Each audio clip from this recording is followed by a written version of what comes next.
అనకాపల్లి జిల్లా Sabbavaram police station పరిధిలో ఈరోజు ఒక లారీని పట్టుకోవడం జరిగింది. ఇది కొత్త తరహా గంజాయి రవాణా.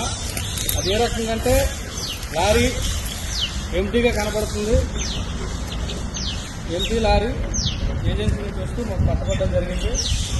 దానిలో భాగంగా సబ్బవరం పోలీసులు పట్టుకున్న లారీలో క్యాబన్లు వెతగ్గా కొత్త తరహా క్యాబన్లు 2 రకాలుగా తయారు చేశారు.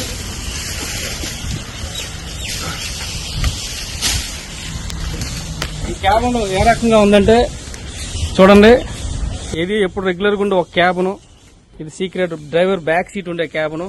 మనిషి లోపల దిగితే తను మునిగిపోయేంత దీంట్లో ఉంది, ఇంకా కిందకు ఉన్నాయి.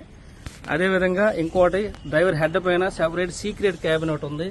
ఆ క్యాబిన్లో లోపల కూడా గంజాయి